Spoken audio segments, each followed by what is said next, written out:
ঝুলি থেকে শেষ পর্যন্ত বেড়ালটা কি বেরিয়েই পড়ল?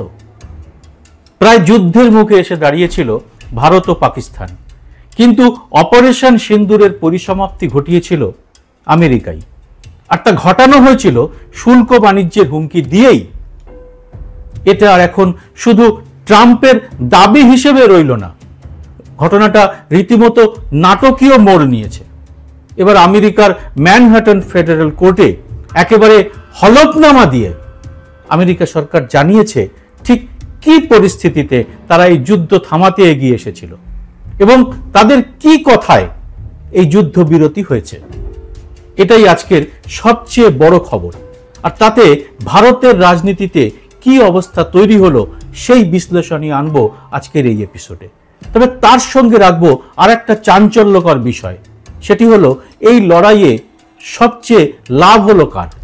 শুনে অবাক হবেন, লাভ হলো চীনের। কেন, কিভাবে? মানে সংঘর্ষ হলো ভারত পাকিস্তানের, যুদ্ধবিরতি ঘোষণা করলো আমেরিকা, আর লাভ করলো চীন। পুরো বিষয়টি জানতে ভিডিওটি শেষ পর্যন্ত দেখুন, আর ভালো লাগলে লাইক ও শেয়ার করে ছড়িয়ে দিন আরো মানুষের কাছে।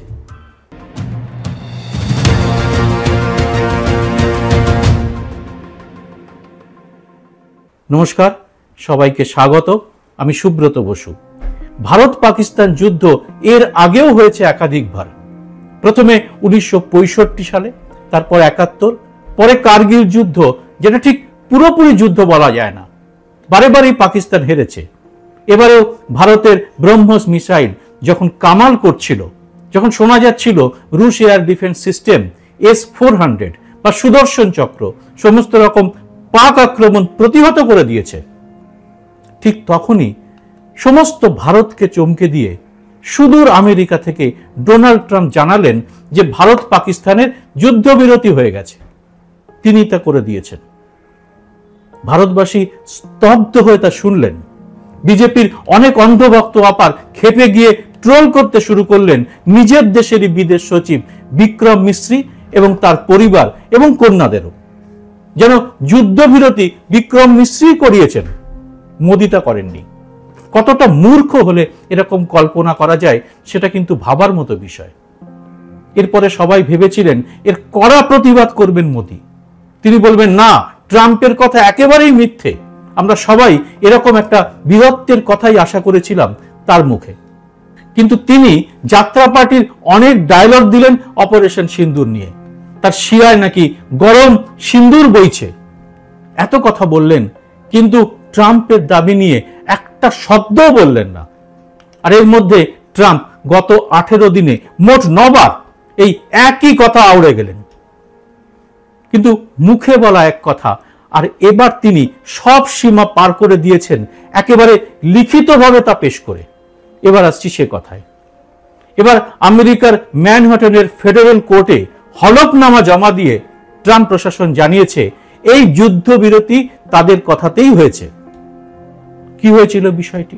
আসলে ফেডারেল কোর্ট ট্রাম্প প্রশাসনকে চেপে ধরেছিল এই বলে যে দুনিয়া জুড়ে যে ট্যারিফ যুদ্ধ শুরু করেছেন ট্রাম্প, তা এইভাবে করার অধিকারই নেই আমেরিকার প্রেসিডেন্টের।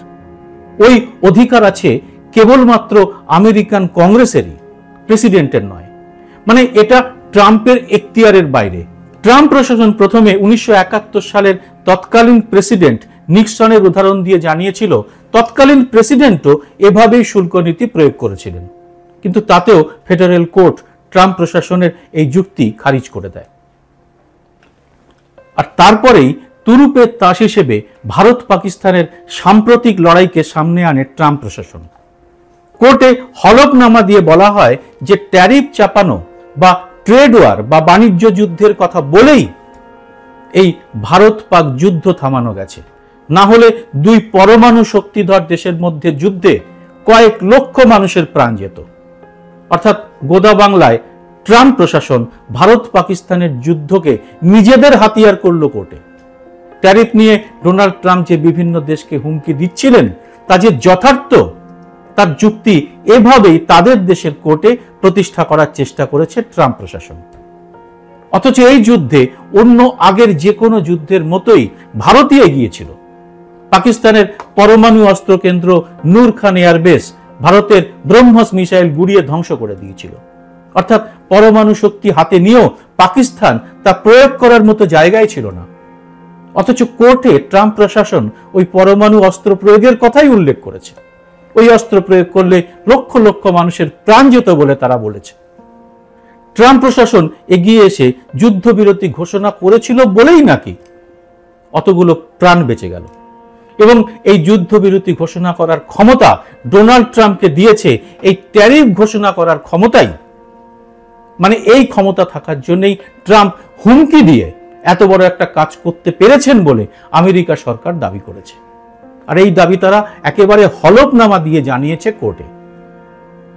কোর্টে ট্রাম্প প্রশাসনের এই হলফনামায় আমেরিকার রাজনীতিতে ট্রাম্পের লাভ হলেও আমাদের দেশের রাজনীতিতে সব থেকে ক্ষতি হলো কিন্তু প্রধানমন্ত্রী নরেন্দ্র মোদীর। কারণ তার বিশ্বাসযোগ্যতার উপরে বড় প্রশ্ন এনে দিল এই হলফনামা।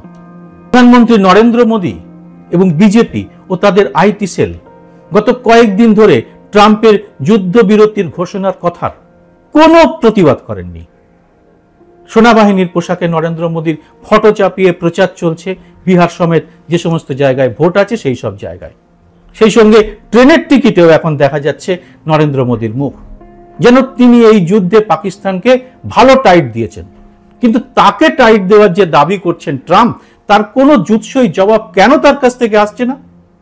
হঠাৎ যুদ্ধবিরতি ঘোষণা করে ট্রাম্প প্রশাসন যে নরেন্দ্র মোদীর সমস্ত বিরোধকেই এক ঝটকায় মাটিতে এনে ফেলেছে, তা কোর্টের এই হলফনামাতেই এখন দিনের আলোর মতো স্পষ্ট।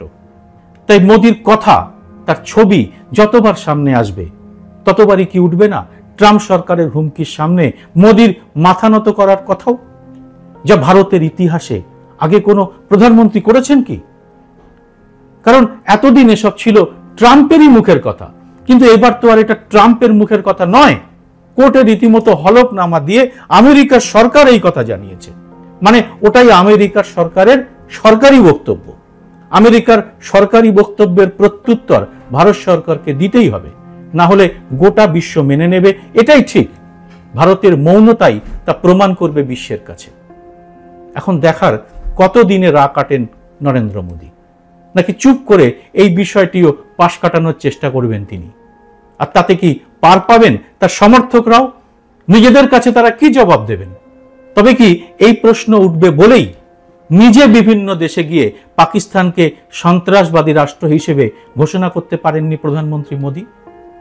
এখন প্রাক্তন 8 জন রাষ্ট্রদূত সমেত 51 জন বিভিন্ন দলের সাংসদকে বিভিন্ন দেশে পাঠিয়েছেন তিনি। তারা নাকি গিয়ে পাকিস্তানের পোল খুলবে। অথচ যা খবর পাওয়া যাচ্ছে তাতে দেখা যাচ্ছে সাংসদের এই দলগুলি কোথাও গিয়ে সরকারি স্তরে সেভাবে নজর কাটতেই পারেনি। কোন দেশের রাষ্ট্রপ্রধান তাদের সঙ্গে দেখা করেছেন কি? বিশেষ করে আমেরিকায়। আমেরিকার সংসদে এই দলের নেতৃত্ব দিচ্ছেন কংগ্রেস নেতা শশী থারুর। চোস্ত ইংরেজিতে তিনি পাকিস্তানের বিরুদ্ধে দারুণ বক্তব্য রেখেছেন। তাতে প্রধানমন্ত্রী নরেন্দ্র মোদীর সঙ্গে পাকিস্তানের প্রাক্তন প্রধানমন্ত্রীর বৈঠকের কথাও বলা হয়েছে। কিন্তু ভুলেও শশী থারুর বলতে পারেননি যে যুদ্ধ বিরতি ঘোষণা করার আপনি কে মশাই? আমেরিকা কিভাবে এই যুদ্ধ বন্ধ করার ঘোষণা করতে পারে? এটা কি তার এখতিয়ারে পড়ে? এবার আসবো এই লড়াইয়ে সবচেয়ে লাভ হলো কার সেই প্রসঙ্গে। ভারত পাকিস্তানের এই লড়াইয়ে পাকিস্তানকে খোলাখুলি সমর্থন দিতে এগিয়ে এসেছিল চীন। এবারে এই লড়াইয়ে তাদের নানা অস্ত্র তারা পরখ করে নিয়েছে।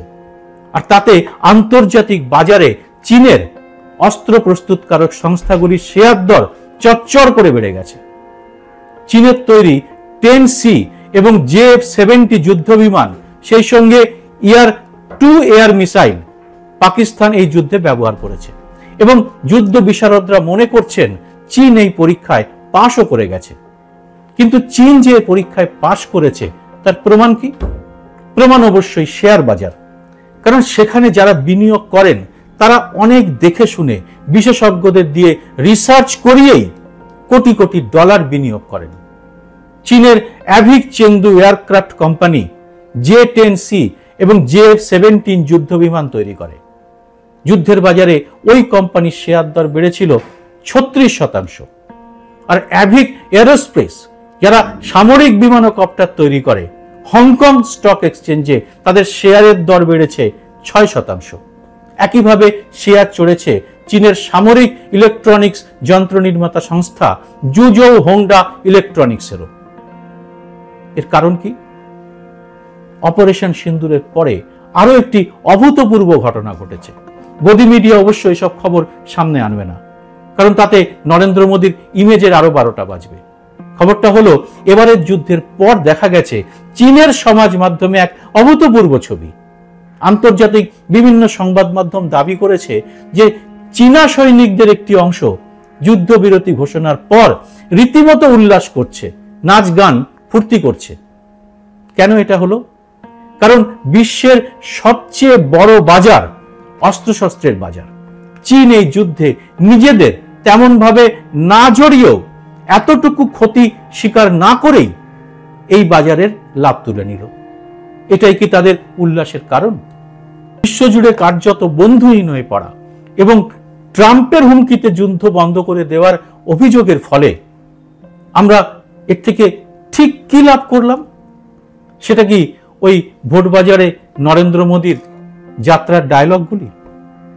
জবাব দেবেন আপনারা কমেন্ট বক্সে। জয় হিন্দ, সত্যমেব জয়তে।